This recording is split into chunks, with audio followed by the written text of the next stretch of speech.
السلام عليكم. انا جاي اجاوبك النهارده ان شاء الله عن كل الاسئله اللي اتسالتها عن الفرق ما بين الكشف في التجنيد والكشف في حلميه الزيتون، وايه الفرق ما بينهم وما بين لما بتعرض على المجمع الطبي، ايه الفرق ما بينهم. طب انا هكلمك عن شويه نقط، اللي هي ايه النقطه الاولانيه، ازاي بيتم الكشف عليا سواء في حلميه الزيتون او الكشف عليا في التجنيد، او ازاي كمان بيتم الكشف عليا في المجمع الطبي وامتى بروح المجمع الطبي ده. طيب هي الاعداد بتكون اكتر في حلمية الزيتون، ولا الأعداد بتكون أكتر في التجنيد، ولا الأعداد بتكون أكتر في المجمع الطبي؟ وإيه هو السبب في إن أنا يعني أروح المجمع الطبي، أو إن أنا أروح اللجنة أو أتحول لجنة عليا؟ وهل أنا تحويلي لحلمية الزيتون بيكون في حالة اللجنة العليا بس، ولا أنا بروح في حلمية الزيتون في أحوال تانية؟ حتى لو أنا مش لجنة طبية عليا أقدر أطلب إن أنا أروح حلمية الزيتون حتى لو خدت لائق. طيب، وهل ممكن اكون ضابط او اكون مرشح ضابط واتحول لجنه طبيه عليا، ولا ده ما ينفعش وده مش متاح؟ طيب، وايه هو اكتر مكان بيكون فيه اهتمام بالنسبه للاثنين؟ هل الاهتمام الاكبر بيكون في اللجنه الطبيه العليا، ولا الاهتمام الاكبر بيكون في التجنيد في وقت العيادات هناك، ولا الاهتمام الاكبر بيكون في المجمع الطبي؟ تمام. طيب، وكمان هل هو مروحي او تحويلي للجنه الطبيه العليا بيأثر على الدرجه اللي انا خدتها في تجنيد الرمايه؟ ازاي انا خدت ال 110، فبكون وانا خدت ال 110 بيكون جواها حاجات، ايه هو؟ ان انا لائق الف، لائق ب، لائق ج. هل مروحي اللجنه الطبيه العليا بيأثر عليا؟ يعني هيأثر في الدرجه دي؟ يعني مثلا لو كان عندي حاجه او عندي مرض ما يدينيش اعفاء نهائي، ولكن ينزل بيا من الدرجه من الف لب عشان يخليني اروح سلاح كويس، هل ده بيحصل ولا ده ما بيحصلش؟ هما بيحطوش في الحسبان. وهل لو انا اتحولت، لو انا بقيت بالنسبه للوقت اللي فيهم، هل الوقت اللي انا باخده هنا هو الوقت اللي انا باخده هنا، ولا مش هو؟ وهل الاسهل ان انا اخد الاعفاء بتاعي من تجنيد الرمايه، ولا الاسهل ان انا اخده من حلميه الزيتون، ولا الاسهل ان انا اخده من المجمع الطبي؟ كل دي اسئله انا هجاوبك عليها دلوقتي. بس قبل ما اجاوبك عليها، لان انا اتسالت في الموضوع ده كتير وقالوا لي واعمل لنا مقارنه ما بين الكشف في الثلاث اماكن دول. قبل ما اجاوبك ان شاء الله على الاسئله دي، ما تنساش تعمل سبسكرايب للقناه وتعمل لايك عشان ان شاء الله يوصلك كل جديد. بالنسبه للسؤال الاولاني، ازاي بيتم الكشف الطبي عليا في كل مكان من الاماكن دي، انا هحاول اعمل لك مقارنه عشان الموضوع يكون سهل. طيب، نبدا بالكشف الطبي في التجنيد. انت بتبدا تخش المكان، او تبدا تخش، لو انت مثلا نفترض انك في تجنيد الرمايه، فبتبدا تخش التجنيد، تخش جوه، يقول لك اقلع قبل ما تخش الاوضه. في اوضه كده بيدخلك فيها بعد ما انت ما قلعت، فيقول لك ايه؟ اي حد عنده مشكله من المشاكل اللي جايه يقول لنا. طيب، اللي ما عندوش المشكله دي يخلي وشه للحيطه. طب اللي عنده مشاكل من المشكله دي يلف لنا وشه ويوريه لنا. طب انت بتبدا تلف وشك. طيب، انا عندي المشكله من المشاكل اللي قال عليها، والله كان بها، بياخدك ويحولك هو للعياده. طيب، ما عنديش مشكله، بعد ما بيطلع الناس دي بيقول لك ايه؟ الناس كلها تلف وشها. حد بيشتكي من حاجه، فانت بتبدا تقول له المشكله اللي انت بتشتكي منها. ولو معاك اشعه زي ما انا ما وريتك في الفيديوهات اللي فاتت، وزي ما انا وريتك يوم الكشف الطبي بالتفصيل بتعمل ايه، وري له الاشعه اللي معاك. طيب، بعديها بيعمل ايه هو؟ اقتنع بالمشكله بتاعتك وشايف ان هي من ضمن الحاجات اللي ممكن تجيب لك اعفاء، بيبدا يحولك على ايه؟ كمان لو انت واخد اشعه وحاجات زي كده، فدي بتبقى ايه؟ بتديك افضليه. طيب، بيعمل ايه معاك؟ بيبدا يحولك على العياده المختصه. طيب، بعد ما يحولني على العياده المختصه، ايه اللي بيحصل؟ بعد ما يحولني على العياده المختصه بيحصل حاجه من اتنين: اما ان الدكتور اللي في العياده المختصه بيبقى موجود، فبيبدا يتم توقيع الكشف عليك في الحال، واما ان العياده دي ما فيهاش حد النهارده. فايه اللي بيحصل؟ فبيبدا يحصل ان هو يقول لك تعالى بكره، تعالى بعد بكره، عشان هيتم الكشف عليك في العياده. كل ده احنا فين؟ احنا في التجنيد. طب اللي بيتم في حلميه الزيتون ايه؟ انا اروح امتى حلميه الزيتون؟ طيب، الاول بروح حلميه الزيتون لو انا عملت حاجه من اتنين. الحاجه الاولانيه، لو ما عرفوش يكشفوا على المرض بتاعي في التجنيد، يبقى اذا التجنيد بتاع الرمايه، او التجنيد الاساسي بتاعك ايا كان مكانه، التجنيد ده ما بيديكش الاعفاء الا لو الحاجه واضحه وضوح الشمس. طيب، الحاجه عايزه كشف، او الحاجه عايزه متخصص، بيبدا يوديك لناس اكبر في السن، او ناس اعلى منه، سواء في الرتبه، او من حيث يعني عندهم درايه اكتر بالمسائل الفنيه اللي ليها علاقه بالكشف الطبي، فبيبدا يحولك لجنه طبيه عليا. يبقى انت ما بتاخدش، يبقى لو المشكله كبيره جدا بيعمل ايه؟ بيحولك على مين؟ بيحولك على بيديك الاعفاء من تجنيد الرمايه، وده في حالات قليله جدا. غير كده بيحولك لجنه طبيه عليا. طيب لما بتحول لجنه طبيه عليا انا ليا نسبه كبيره ان انا اخد اعفاء طبعا. نسبتي قد ايه؟ نسبتي ممكن مثلا 80% 85% على حسب التسهيل وعلى حسب سبب تحويلك. ممكن يحولك عشان اللي موجود مثلا في الرمايه في الوقت ده مش متخصص، يستسهل ويروح محولك، مفيش اي مشكله. طيب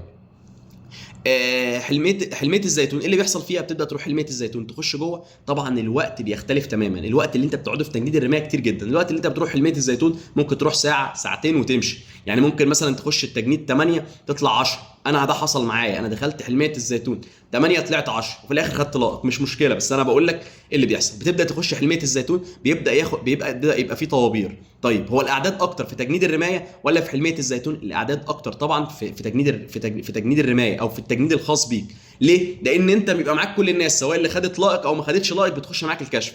انما ما بيروحش اللجنه العليا الا 2، اللي هو الاولاني اللي انا قلت لك عليه اللي هو بيبقى محول من تجنيد الرمايه، وده اللي بيبقى محول من تجنيد الرمايه او اي تجنيد تاني، وده بيبقى عنده او هم شايفين ان عنده مشكله سواء ما تمش اكتشافها هناك فهم محولينك او ما كانش فيه متخصص هناك فهم محولينك. طيب الحاله الثانيه اللي ممكن يحولوني فيها ليه قبل ما اكلمك ايه اللي بيحصل في حلميه الزيتون؟ الحاله الثانيه اللي هي حاله التظلم. انا دلوقتي كشفت طبي، كشفت ما اقتنعوش بيا، فانا طلعت قال لي ايه؟ تعالى الارجع. طيب تعالى الارجع يعني انا مش هروح لجنه طبيه عليا، قال لي اداني ال 110. طيب اداني ال 110 قدامي حاجه من اتنين. لو انا ظابط لو انا ظابط ما اقدرش اعمل ايه؟ تظلم. لحين ايه؟ لحين منزل عسكري في الارجاء او اكمل وانزل عسكري بعد كده. بعد ما بتنزل عسكري بتقدر تعمل تظلم. طيب لو انا مش لو انا عسكري على طول، لو انت عسكري على طول بتقدر تعمل تظلم من تاني يوم تكشف فيه في الرمايه او من تاني يوم تكشف فيه في التجنيد الخاص بيك. طيب بعمل ايه بعد كده؟ بيبدا يكمل ايه؟ تروح حلميه الزيتون. بتعمل ايه في حلميه الزيتون؟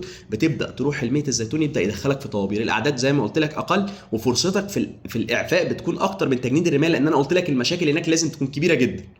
طيب بتخش، الموضوع ما بياخدش وقت معاك، فانت لو مشكلتك كبيره حاول توضحها للدكتور في ثانيه، لان هو ما بيديكش، هو مش هيديك فرصه ومش هيديك وقت انك انت تكتر معاه في الكلام وتبدا تقعد تحكي له اصل انا مش عارف ايه، اصل انا مش عارف ايه، مش هيديك فرصه للكلام ده. طيب فكره انهي بيكون الاهتمام فيهم اكبر في الاثنين؟ في تجنيد الرمايه بيكون الاهتمام اكتر ولا في حلميه الزيتون؟ في حلميه الزيتون بيكون الاهتمام طبعا اكتر. ليه؟ لان هو مش هيديك اعفاء من الرمايه الا لو مشكلتك كبيره جدا. فطبعا هو بيبعتك هناك على حلميه الزيتون عشان لو انت عندك مشكله هو ما قدرش يكتشفها في هناك في حلميه الزيتون بيكتشفها.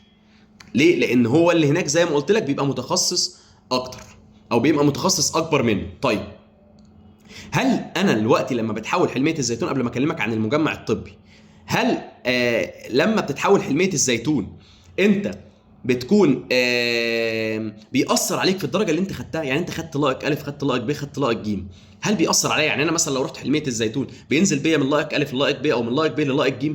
ده بيحصل طبعا، بس مش بالطريقه دي، مش بينزل بقى بيك في الدرجه. يعني لو رحت ولقوا عندك مشكله ما تديكش اعفاء، ولكن مشكله هي برضه مشكله مرضيه في الاول وفي الاخر بس ما تديكش اعفاء، بيعمل معاك ايه؟ هو بيبدا هم بيبقوا عارفين ان انت اتحولت لجنه طبيه عليا بسبب الكلام ده، فبيبدا يراعيها وهو بيوزع الاسلحه. فانت مثلا لو كنت هتروح مشاه، لا ما يوديكش مشاه، ممكن يوديك سلاح اخف. طب لو انت كنت هتروح سلاح اخف شويه ينزلك سلاح اخف خالص. كنت هتروح مثلا حربيه يوديك داخليه، وهكذا. فهو بيبدا يوزع. طبعا اللي بيتحولوا لجنه طبيه عليا بيبقى ليهم افضليه طبعا.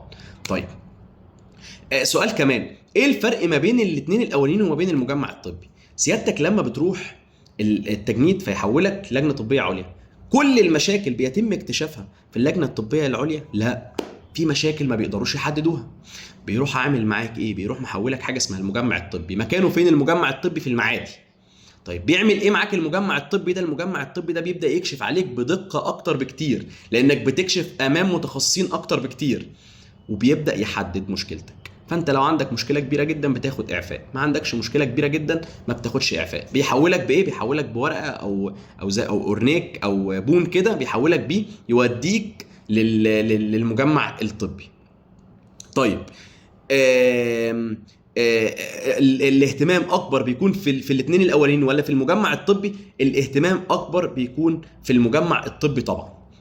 طيب الفحص، فكره الفحص، لو انت رايح من حلميه الزيتون، او رايح من تجنيد الرمايه لحلميه الزيتون، او من حلميه الزيتون للمجمع الطبي، دايما خد معاك الاشعه اللي انا قلت لك عليها. اوعى تنسى الاشعه اللي انا قلت لك عليها، خد معاك دايما الاشعه.